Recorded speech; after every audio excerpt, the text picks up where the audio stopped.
Ayan, so nang nakaraan, kahapon yata isang araw, nagsagot ako dun sa red flag ng tanong ng kabayan. So ngayon, sasagutin naman natin si Madam Green Flag. Ayan. Ito, specific to sa may mga jowang Indiano. Pero pwede rin i-apply in general sa mga lalaki. In general, okay. Sabi ni Madam dito, paano daw ba niya malalaman? Basta summarize na lang to kasi nag-conversation kami, may mga conversation kami.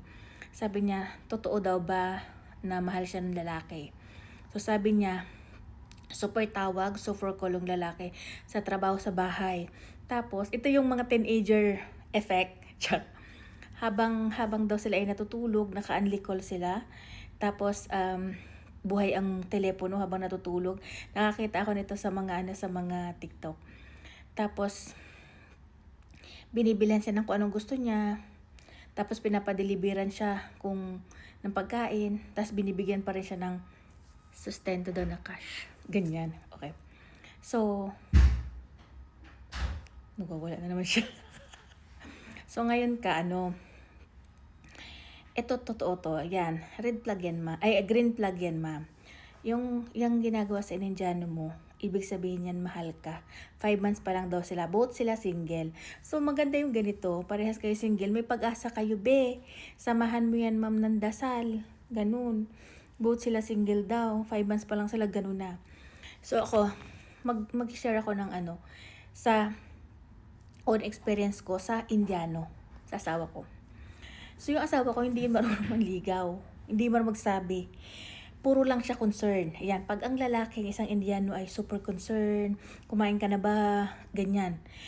Totoo yan, yung magbibigay sa'yo ng small thing na pagkain, magpapadala sa'yo, pa-deliver, ganyan. Yan, talaga, nagsisimula sa concern. Pangalawa, yung time. Yung laging tawag, text. Tapos, mababaliw sila pag naka-online yung status mo. Tapos, hindi ka nag-chat, ganyan. I'm right? What? I'm right? Yan. Oo, ganun. Kunyari, sasabihin niyan, nag-reply ka, tapos, okay. So, kunyari, naka-online ka. Monitor, ito mga pana, yan, totoo yan. Pag naka-open yung status nyo, monitor nila kung kailan ka nag-open, active, minuto. Inuurasan nila yan, pabaliw sila, ganun.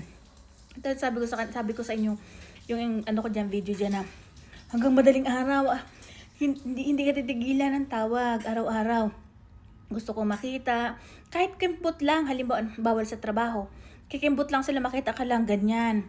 Tapos, especially, sisiguraduhin nila laging ligtas ka. Sisiguraduhin nila may kinakain ka kahit wala silang kinakain. Ganun. Yun ang mga red flag. Tapos, yung tipong sa'yo umiikot ang mundo nila. Alam nyo ba, pag napaibig mo yung mga Indiano na yan, huy, baliw yan magmahal. Iikot ang mundo niya sa inyo. Lalo na yung mga Hinduism na yan. Oo, ganun. Basta, ang una, para malamang green flag ang lalaki, ang grabe ang time niyan. Talagang unlimited message, call, video call, something like that. Tapos, ang unlimited ang iyong mga suporta, mga mga pagkain. Tapos talaga may mga pasustento. Totoo yun. Tapos sabi niya, sige, ano bang gusto mo? Mag-order ka. Order lang yan. Baby! Ayan.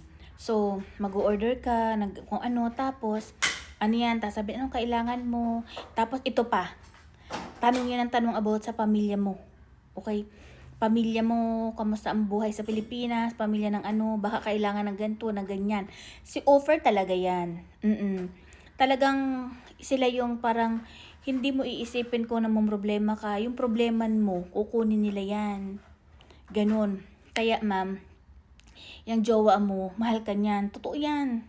Mahal ka niyan. Tapos, ang gawin mo lang, samahan mo yan ng maraming dasal para manalo kayo sa laban. Ganun. Alam mo, yung may mga jowa na Indiano dyan, huy, laban ang pinapasok ninyo. Kasi yan, iba yung tradisyon nila. Kailangan isipin nyo manalo kayo sa laban. Ganun. Basta, pag kayo binibigyan ng time, ginagasusan kayo, laging concern, nandyan sa inyo. Kaya marami na in love yan. Yan ang talagang ano. Kahit walang chururut ha, kahit walang hinihinging kapalit, ganun sila. Yung hahalikan yung mga paa mo. O, yun lang ha. Ayan. Enjoy, ma'am.